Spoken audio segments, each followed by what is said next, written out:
Bismillahirrahmanirrahim. Assalamu alaikum. I am Natik Ali Gaur in front of you. Welcome to our chemistry class. Today we will discuss our summary video number 3. आज की video में discuss करना है chapter number 6 की जो remaining summary हमारे पास है summary about crystallisation and chromatography. दो टॉपिक से हमने इनको डिस्कस करना है। क्रिस्टलाइजेशन होता क्या है, उसका प्रोसेस क्या होता है और उसके यूज भी हमें डिस्कस करना है, और साथ साथ एक और प्रोसेस का नाम है क्रोमेटोग्राफी, उसको भी हमें डिस्कस करना है। क्रोमेटोग्राफी हमारे पास बेसिकली क्या होता है डिस्कस करते हैं हम। Crystallisation, the technique used for the purification of substance as a result solid crystals are formed और कॉल्ड क्रिस्टलाइजेशन। क्रिस्टलाइजेशन क्या हमारा बेसिकली वो एक टेक्निक है, वो एक प्रोसेस है, वो एक तरीका है जिसके जरिए हम किसी भी चीज को प्योरीफाई करते हैं, प्योरिटीज की निकालते हैं। हम प्योर चीज निकालते हैं, इम्प्योरिटीज को हम अलग कर देते हैं। जब किसी भी सब्सटेंस को हम प्योरीफाई करते हैं और प्योरीफाई करने के नतीजे में हमें क्या मिलता है, एक crystal solid materials, solid crystals बनते हैं, उसको हम क्या बोलते हैं, crystallisation. The technique used for purification as a result, जब सॉलिड क्रिस्टल बनते हैं उसको हम बोलते हैं क्रिस्टलाइजेशन। अच्छा, ये होता किस तरीके से, प्रोसेस मैंने लिखे हुए स्टेप्स, ठीक है। सबसे पहला स्टेप हमारे पास, अगर आप क्रिस्टलाइजेशन करना चाह रहे हैं, किसी भी चीज को आप प्योरीफाई करना चाह रहे हैं, प्योरिफिकेशन करना चाह रहे हैं, तो क्या क्या स्टेप्स आपको करने पड़ेंगे। सबसे पहले आपको बनाना पड़ेगा उस चीज का सॉल्यूशन। फिर क्या करना पड़ेगा, सॉल्यूशन बनने के बाद उसको आपको करना होगा हीट इन ओपन कंटेनर, किसी कंटेनर जो ओपन हो, मतलब ऊपर से कोई ढक्कन वगैरह ना, ओपन हो ऊपर से, उसके बाद आप हीट करेंगे, सॉल्यूशन बनाकर उसको हीट करेंगे एक ओपन कंटेनर में। अच्छा, इससे करने से क्या होगा, solvent molecules start evaporating and leaving behind solutes। देखो सॉल्यूशन में दो कंपोनेंट होते हैं, एक होता है सॉल्यूट, एक होता है सॉल्वेंट। अब क्या होगा, मैं जब ओपन कंटेनर के अंदर उसको हीट करूंगा तो सॉल्वेंट के जो मॉलिक्यूल्स है वो एवापोरेट होकर बाहर की तरफ गैस बन के निकल जाएंगे, जबकि जो सॉल्यूट्स होंगे वो क्या हो जाएंगे, वहीं पर रह जाएंगे। सॉल्वेंट्स हो जाएंगे बाहर चले जाएंगे, सॉल्यूट्स रह जाएंगे। अब क्या होगा, सॉल्यूशन इज कोल्ड। अब जब हमारे पास सॉल्यूट खाली बच गए उस सॉल्यूशन के अंदर, उसको हम क्या कर देंगे, कूल कर देंगे, ठंडा कर देंगे, ठीक है। कूल करने से क्या होगा, crystals of solute start accumulating on surface of solution. अब क्या होगा, जो कंटेनर था, एक जो हमारे पास बर्तन था जिसके ऊपर हमने ये काम करा था, उस कंटेनर के ऊपर क्या होगा, उसकी सरफेस के ऊपर क्रिस्टल्स बनना शुरू हो जाएंगे। यह आपका प्रैक्टिकल भी आता है मैथ की केमिस्ट्री के अंदर, ठीक है। तो आप क्या, पहले सॉल्यूशन बनाया आपने, उसको ओपन कंटेनर में हीट करा, हीट करने से क्या हुआ, सॉल्वेंट के मॉलिक्यूल्स एवापोरेट होगा, सॉल्यूट रह गए। अब क्या करा आपने, उस सॉल्यूशन को ठंडा कर दिया, ठंडा करने से क्या होगा, हमारे पास सरफेस ऑफ द कंटेनर के ऊपर क्रिस्टल्स बनना शुरू हो गए। अब क्या हमारे पास crystals are cooled and dried as per product requirement. अब क्या हमारे क्रिस्टल बनना शुरू हो रहे हैं, इनको क्या करेंगे, ठंडा करेंगे और हम क्या बनाएंगे, जो क्रिस्टल्स फर्दर स्ट्रॉन्ग क्रिस्टल्स बनाएंगे जितना हमें चाहिए होगा। अब क्या लिखा हमारे पास, undissolved substances are separated by means of filtration. अब जो सॉल्यूशन के अंदर क्रिस्टल्स बन गए, क्रिस्टल्स के बाद जो हमारे पास सब्सटेंस बच गया उसे क्या करेंगे, आप फिल्टर करेंगे। फिल्टर करने से क्या होगा, उसकी जो अनडिसॉल्व्ड मटेरियल्स होंगे खुद ही इम्प्योरिटीज बाहर चले जाएंगे जो कि डिसॉल्व ही नहीं हुई थी। Tiny crystals are formed when solution is cooled and fast। हमारे पास क्रिस्टल्स दो होते हैं, कुछ छोटे क्रिस्टल्स होते हैं, कुछ बड़े क्रिस्टल्स बनते हैं। छोटे क्रिस्टल्स कब बनते हैं, जब मेरे पास प्यूरिफिकेशन करी, प्यूरिफिकेशन करने के बाद मेरे पास जब मैंने कूल करा तो एक तेज रेट है, एक फास्टेस्ट रेट के साथ मुझे क्या करा, कूल करा। जब वो फास्टेस्ट रेट से कूल बनेंगे तो क्रिस्टल्स बनेंगे छोटे छोटे, लेकिन जब वो आराम से कूल होंगे, means they cooled on slow rate, जब वो स्लो रेट की वजह से कूल होंगे तो क्या बनेगा हमारे पास, लार्ज क्रिस्टल्स। जब हमारे पास कूलिंग रेट क्रिस्टल्स का तेज होगा तो बनेंगे छोटे क्रिस्टल्स, जब कूलिंग रेट क्रिस्टल्स का ज्यादा होगा, सॉरी स्लो होगा, तो क्या बनेंगे, large crystals. Tiny crystals are formed when solution is cooled at faster rate and large crystals are formed when solution is cooled at slow rate. ये तो हमारे पास प्रोसेस के ये स्टेप्स होते हैं हमारे पास, किसी चीज को आप जब क्रिस्टल बनाते हैं उसको प्योरीफाई करते हैं। एग्जांपल लेते हैं, एग्जांपल आपको अच्छी तरीके से समझ आएगा। प्योरीफिकेशन ऑफ पोटैश आयन, एक पोटैश आयन, जैसे क्या होता है हमारे पास पोटैश आयन, आपको जानते भी होंगे, पोटैश आयन पता है फिटकरी, बार्बर के पास, नाई के पास ये पोटैश आयन मौजूद होती है। उसको हम बोलते हैं फिटकरी। पोटैश एलम की जब हम क्रिस्टलाइजेशन करते हैं, मतलब ये कि इम्प्योर पोटैश एलम में से हमने प्योर करना है उसको हमने क्या करना है, प्योर पोटैश एलम को बाहर निकालना है फ्रॉम इम्प्योर पोटैश एलम से। ठीक है, तो क्या करेंगे, स्टेप देखो। सबसे पहले potash alum is highly soluble in water, तो क्या करें, देखो पोटैश एलम क्या एक सॉल्ट है, बेसिकली फिटकरी क्या हमारे पास एक डबल सॉल्ट है। ठीक है, तो पोटेशियम और एल्यूमिनियम का सॉल्ट है, इसको मैं क्या करूंगा, ये पानी के अंदर बहुत जल्दी हल हो जाता है, तो क्या करूंगा मैं इसको डिस्टिल्ड वाटर के अंदर हल कर दूंगा। जब मैं इसको डिसॉल्व करूंगा डिस्टिल्ड वाटर में हमारे पास, फिर डिसॉल्व करने के बाद क्या करूंगा मैं इसकी फिल्ट्रेशन करूंगा। फिल्ट्रेशन कैसे होता है, हमारे पास फिल्टर पेपर को रखते हैं, ठीक है, पर क्या करते हैं उसके अंदर उसको पुट करते हैं नीचे बीकर से, क्या करते हैं उसको निकाल रहे हैं जो इम्प्योरिटीज जो कि डिसॉल्व नहीं होगी, इनसॉल्युबल इम्प्योरिटीज होंगी, उस फिल्ट्रेशन के जरिए क्या हो जाएगी, रिमूव हो जाएगी। पीछे क्या बचेंगी, इसके बोलते हैं सॉल्युबल इम्प्योरिटीज। अब क्या करूंगा मैं, जो मेरे पास सॉल्यूशन बचा फिल्ट्रेशन करने के बाद, मेरे पास आंसर आया, फिल्ट्रेशन करने के बाद जो मेरे पास चीज बची, सॉल्यूशन बचा, तो क्या करूंगा मैं, हीट करूंगा। कब तक हीट करूंगा, क्रिस्टलाइजेशन पॉइंट तक, तब तक हीट करूंगा जब तक क्रिस्टल्स नहीं बन जाते, सॉलिड क्रिस्टल्स हमारे पास नहीं मिलते। जब वो सॉलिड क्रिस्टल्स बन गए, अब क्या करूंगा मैं इसको कूल कर लूंगा, ठंडा कर लूंगा।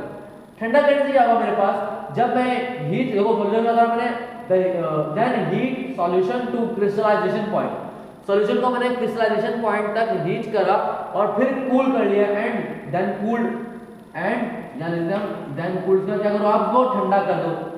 एक क्रिस्टलाइजेशन पॉइंट मतलब यहां पर क्रिस्टल्स बन रहे हैं, अब क्या कर रहे हैं, ठंडा कर रहे हैं, क्रिस्टल्स बन चुके हैं, अब ठंडा कर रहे हैं क्रिस्टल्स को, आप बना रहे हैं, पक्का कर रहे हैं। ठीक है, पहले वो लिक्विड थोड़े से मोल्टेन फॉर्म में क्रिस्टल्स थे, अब क्या हो जाएंगे, वो सॉलिड फॉर्म में कन्वर्ट हो जा रहे हैं। तो जब ये ठंडा हो जाएगा तो क्या बनेगा हमारे पास, कलरलेस, सब कोई कलर नहीं होता, ट्रांसपेरेंट, मतलब आर पार हम देख सकते हैं। क्रिस्टल बनता है पोटैश एलम का, जिसकी शेप क्या होती है, ऑक्टाहेड्रल, 8 कॉर्नर्स होते हैं, 8 कॉर्नर्स वाली शेप होती है, ऑक्टाहेड्रल शेप बनती है हमारे पास, एक कलरलेस ट्रांसपेरेंट क्रिस्टल बनता है, जिसको हम बोलते हैं प्योर पोटैश एलम। क्या बोलते हैं उसको, प्योर पोटैश एलम। किया क्या हमने, इम्प्योर पोटैश एलम हमारे पास वाटर में डिसॉल्व करा, फिल्ट्रेशन कराई, इनसॉल्युबल इम्प्योरिटीज बाहर निकल गई, फिर हमने इसको हीट करा क्रिस्टलाइजेशन पॉइंट तक, जहां पर क्रिस्टल बनना शुरू होगा। क्रिस्टल्स हमारे पास बने, लेकिन in the form of molten form बने, थोड़े से लिक्विड फॉर्म के अंदर बने, फ्लूइड फॉर्म के अंदर बने। अब क्या करा मैंने इसको कूल कर, ठंडा कर, क्या मेरे पास वो बन गया, मेरे पास क्रिस्टल्स बन गए, सॉलिड बन गए। तो क्या बना, सॉलिड हमारे पास कलरलेस बना, ट्रांसपेरेंट क्रिस्टल बना। कलरलेस ट्रांसपेरेंट, कलर नहीं है, ऊपर से ट्रांसपेरेंट होगा, आर पार हम उसको देख सकते हैं, क्रिस्टल बना, जिसका प्योर पोटैश एलम था, जिसकी शेप क्या थी, ऑक्टाहेड्रल थी। ये था हमारे पास एक प्रोसेस, जिसके जरिए हमने क्या करा, पोटैश एलम को क्रिस्टलाइज करा या इसको प्योरिफिकेशन करा। इस तरीके से हर चीज का जो सॉल्ट्स हमारे जितने होते हैं उनको हम क्रिस्टलाइजेशन के जरिए प्योर करते हैं, उनकी प्योरिफिकेशन हम इस तरीके से करते हैं, उनको साफ करते हैं। नेक्स्ट हमारे पास एक टॉपिक है आज की वीडियो में, जो है क्रोमैटोग्राफी। क्रोमैटोग्राफी बेसिकली क्या होता है, क्रोमैटोग्राफी बेसिकली एक टेक्निक है, technique used for the separation of compounds from mixture. एक मिक्सचर मेरे पास कोई भी है डिफरेंट कंपाउंड्स का, ठीक है, उसके बाद मैंने मिक्सचर बना दिया, डिफरेंट कंपाउंड्स को मिला एक मिक्सचर बना दिया। इस मिक्सचर में से अब मैं क्या करूंगा, एक टेक्निक के जरिए इन तमाम कंपाउंड्स को अलग कर दूंगा, सेपरेट कर दूंगा, उसको मैं क्या बोलता हूं, chromatography. Chromatography is a technique used for the separation, separation मतलब अलग करने के लिए। जो हमारे पास ये जो हमारा मिक्सचर बनता है, उस मिक्सचर को करता अलग करने के लिए हमारे पास एक टेक्निक, उसको हम बोलते हैं क्रोमैटोग्राफी। क्रोमैटोग्राफी में बहुत सारे टाइप्स होती हैं, जैसे कि लिक्विड क्रोमैटोग्राफी भी होती है हमारे पास, आयन एक्सचेंज क्रोमैटोग्राफी भी होती है, गैस क्रोमैटोग्राफी भी होती है, पेपर क्रोमैटोग्राफी भी होती है, और बहुत सारे क्रोमैटोग्राफी की टेक्निक्स होती। हम जो करेंगे आज जो हमारे पास होगा ग्लास क्रोमैटोग्राफी, ग्लास क्रोमैटोग्राफी। इसमें कर रहे हैं क्या, सबसे पहले देखो मैंने क्या करा, दो रिएक्टेंट्स लिए, एक लिया मैंने रिएक्टेंट ए, एक लिया मैंने रिएक्टेंट बी। जब मैंने दोनों को मिलाया, सॉल्यूशन बनाया, तो मेरे पास क्या हो गया, एक सॉल्यूशन बन गया सी। क्या बन गया मेरे पास, सॉल्यूशन सी। रिएक्टेंट ए लिया, रिएक्टेंट बी लिया, मिलाया, क्या बन गया, एक सॉल्यूशन सी। अब ये सॉल्यूशन सी बना, इसमें क्या क्या चीजें मौजूद है, इसके अंदर सॉल्यूशन सी मौजूद है और कुछ amount of unreacted A.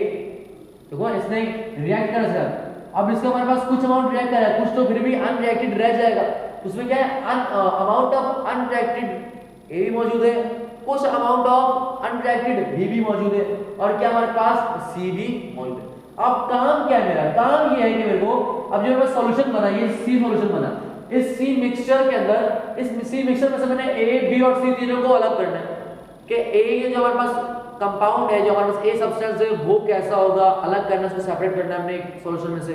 B होगा वो कैसा होगा, उसको हमें सेपरेट करना है, और जो सी होगा उसको हमें सेपरेट करना है। अब सेपरेट करने की एक टेक्निक होती है, उसको आपको बताता हूं। सबसे पहले हम क्या लेते हैं, मैं कह रहा हूं एक ग्लास प्लेट ले रहा हूं, कह रहा हूं एक रेक्टेंगुलर ग्लास प्लेट ले रहा हूं। देखो मैंने यहां बनाया रेक्टेंगुलर ग्लास प्लेट। अच्छा, इस ग्लास प्लेट को हम क्या बोलते हैं, इसको बोलते हैं थिन लेयर क्रोमैटोग्राफी प्लेट। क्या बोलते हैं उसको, TLC, thin layer chromatography plate. अच्छा, इस ग्लास प्लेट को, जो ग्लास की प्लेट है मेरे पास, इसको मैंने क्या करा है, कोट करा। इसके ऊपर मैंने कोटिंग करी हुई किस चीज की भाई, सिलिका। सिलिका क्या होता है, एक एलिमेंट होता है, इसलिए क्या करी मैंने इसके ऊपर कोटिंग करी हुई है एक ग्लास प्लेट। कौन सी glass plate, thin layer chromatography plate, जो ग्लास प्लेट हमारे पास रेक्टेंगुलर। तो क्या करा मैंने, सिलिका की कोटिंग करी हुई। अब क्या करा मैंने, अब ये करा मैंने, इसके नीचे निशान लगा दिया, एक पॉइंट निशान लगा दिया इसके बेस पे। एक हमारा प्लेट थी, इस प्लेट लेट्स मुझे क्या है, हमारे पास एक फोटोग्राफ, ये प्लेट है, ये पूरी प्लेट है। अब मैंने कहा इसको प्लेट के यहाँ पर थोड़ा सा ऊपर करके बेस का निशान लगा दिया। इसको मैंने क्या लगा दिया, निशान लगा के बोल दिया कि ये बेस है। काम क्या होगा बताऊंगा, क्या काम करना बेस का। अब क्या करा मैंने, इस प्लेट को डिप करा किसके अंदर, इस मिक्सचर के अंदर। जो मेरे पास मिक्सचर बनाया था ना, सी वाला, ए और बी का मिक्सचर हमारे पास सी बना था। क्या करा मैंने, पहले इसको डिप करा एक मिक्सचर का, जो हमारे पास सी था, रैन थ्रू द मिक्सचर। तो मैंने क्या करा, उस मिक्सचर में से पास कराया, उसमें डिप करा। अब क्या होगा भाई, डिप करने के बाद मैंने क्या करा, अब डिप करने के बाद मेरे पास एक और मिक्सचर मौजूद है, या एक और चीज मौजूद है। इसको मेरे पास क्या है, एक जार है, एक कंटेनर है, एक जार, ठीक है। उस जार के अंदर एक बीकर मौजूद है, उसमें क्या मेरे पास ऑर्गेनिक सॉल्वेंट मौजूद है। क्या है, ऑर्गेनिक सॉल्वेंट मौजूद है, ऑर्गेनिक सॉल्वेंट मौजूद है उस जार के अंदर। अब मैंने क्या करा, पहले क्या करा, देखो लेट्स सपोज क्या मेरे पास एक प्लेट है, रेक्टेंगुलर ग्लास प्लेट है, thin layer chromatography rectangular glass plate हमारे पास मौजूद है। बेस का निशान लगाया, इसको मैंने इस मिक्सचर से के अंदर डिप करा। डिप करने का क्या करा मैंने, अब मैं लेके गया एक कंटेनर के पास, इस कंटेनर के अंदर, जिस जार के अंदर हमारे पास ऑर्गेनिक सॉल्वेंट है। अब मैंने क्या करा, उस जार के अंदर प्लेस कर दिया। जब प्लेस पूरा नहीं करा, पूरा उसके अंदर नहीं करा, मैंने यहाँ पर कंप्लीट डिप करा था इस मिक्सचर में, यहाँ पर कंप्लीट डिप नहीं करा। यहाँ क्या करूंगा मैं, इस जार के अंदर जो मैंने बेस पॉइंट लगाया था ना, ये बेस पॉइंट है, क्या करूंगा इसको मैं डिप करूंगा। क्या करूंगा मैं, बेस पॉइंट में डिप करूंगा, बाकी पॉइंट क्या रहेगा मेरे पास, उस सॉल्यूशन से ऊपर रहेगा। अच्छा, अब ये होगा क्या हमारे पास, ये सॉल्यूशन है जो ऑर्गेनिक सॉल्वेंट हमने यूज करने से क्या फायदा होगा, क्या चीज होगा, किस तरीके से होगा। अब बेसिकली देखो हमारे पास यहाँ जो ऑर्गेनिक सॉल्वेंट था, यहाँ से ये जाएगा इस जगह पर, यहाँ से एक कैपिलरी एक्शन होगा। कैपिलरी एक्शन होगा, कैपिलरी एक्शन क्या होता है भाई हमारे पास, कैपिलरी एक्शन हमारे पास एक मूवमेंट ऑफ लिक्विड है। आपने पढ़ा होगा डिफ्यूजन, ऑस्मोसिस, क्या हमारे पास मूवमेंट है ना मॉलिक्यूल्स के, तो कैपिलरी एक्शन भी क्या एक मूवमेंट है। हमारे पास होता है यहाँ पर लिक्विड कैपिलरी एक्शन करेगा, मूव करेगा नीचे से ऊपर की तरफ। अब मूव करने से क्या होगा, ऊपर हमारे पास क्या है, मॉलिक्यूल्स मौजूद है किसके, इस मिक्सचर के। अब क्या होगा हमारे पास, अब कुछ यूं होगा कि जब ये ऊपर जाएगा, ये ऑर्गेनिक सॉल्वेंट जब ऊपर जाएगा, इनसे जब मिलेगा तो क्या होगा, हमारे पास तीन अलग सेपरेट, तीन डिस्टिंक्ट स्पॉट्स बन जाएंगे, तीन अलग अलग रंग के स्पॉट्स बन जाएंगे। मैं शो करा हुआ है, ये बेस था जहां पर क्या था मेरे पास, ये था। अब जब यहाँ से ऊपर गया हमारे पास ये एक कैपिलरी एक्शन के जरिए, तो तीन अलग अलग डिस्टिंक्ट फेज होंगे। एक हमारे पास बनेगा, इसको मैं बोलूंगा ए, एक बनेगा बी, और एक जो आखिर बनेगा मेरे पास सी। ए और बी दोनों में क्या होंगे, मौजूद होंगे, ए बी और सी। ये क्या होगा, मैंने तीनों को एक ही सॉल्यूशन में से अलग कर दिया। इस प्रोसेस में देखो क्या करेंगे, हमारे पास तीन डिस्टिंक्ट स्पॉट्स बनेंगे, तीन अलग अलग स्पॉट्स में नजर आएंगे उस प्लेट के ऊपर। इसे मैं बता रहा हूँ भाई, इसमें तीन चीजें हैं, एक ए सब्सटेंस है, एक बी सब्सटेंस है, और एक सी सब्सटेंस हमारे पास इन दोनों का मिक्सचर बना वो भी मौजूद है। तो क्या हमने तीनों को अलग कर दिया। तो ये टेक्निक है हमारे पास इसी क्रोमैटोग्राफी के तरीके से हमारे पास। आप आगे जाएंगे जब first year second year level में, तो आपको इस तरीके से बहुत अधिक क्रोमैटोग्राफी की आप अगर डिस्कस करेंगे, साइंस में आप रहेंगे, बायोलॉजी या बॉटनी के अंदर आपको ये चीजें आपको क्या करनी पड़ेगी, बहुत सारी और फॉलो टेक्निक्स आपको हम पेपर क्रोमैटोग्राफी वहां पर सिखाई जाएगी कि पेपर पर किस तरीके की क्रोमैटोग्राफी होती है। ये हमारे पास क्या थी, ग्लास क्रोमेटोग्राफी। इसके ऊपर हमने 3 सेपरेट डिस्ट्रिक्ट हमारे पास हमारे स्पॉट्स बन गए हैं इनके इन सब्सटेंसेस के। क्लियर हो गई बात। आज की वीडियो में डिस्कस करा अबाउट क्रिस्टलाइजेशन। क्रिस्टलाइजेशन हमारे पास क्या होती है, प्योरिफिकेशन का एक प्रोसेस होता है, उसका किस तरीके से होती है उसको डिस्कस करा हमने। इसके एग्जांपल डिस्कस करी, पोटैश आयन जो भिटकरी कहते हैं। और हमने डिस्कस करा क्रोमेटोग्राफी, जो कि हमारे पास एक टेक्निक है for the separation of compounds in a mixture. एक मिक्सचर में जो कंपाउंड है उसको हम उसी मिक्सचर में रहते हुए सेपरेट करें अगर, तो क्या कहलाएगा हमारे पास, क्रोमेटोग्राफी। एक टेक्निक होता है, हमने यहाँ पर कौन सी चीज यूज करी, हमने ग्लास क्रोमेटोग्राफी। मैं यहाँ पर लिख भी देता हूँ, हमने यहाँ पर यूज करी है वो कौन सी है, ग्लास क्रोमेटोग्राफी। हमने यहाँ यूज करी ग्लास क्रोमेटोग्राफी यूज करी है। होती कितनी है, बहुत सारी। लिक्विड क्रोमेटोग्राफी भी होती है, आयन एक्सचेंज क्रोमेटोग्राफी भी होती है, गैस क्रोमेटोग्राफी भी होती है, और पेपर क्रोमेटोग्राफी भी होती है, और उसमें से बहुत सारी क्रोमेटोग्राफी होती है। ये था हमारा आज का टॉपिक। इंशाल्लाह मुलाकात होगी नेक्स्ट वीडियो में नेक्स्ट टॉपिक के साथ। जब तक के लिए अल्लाह।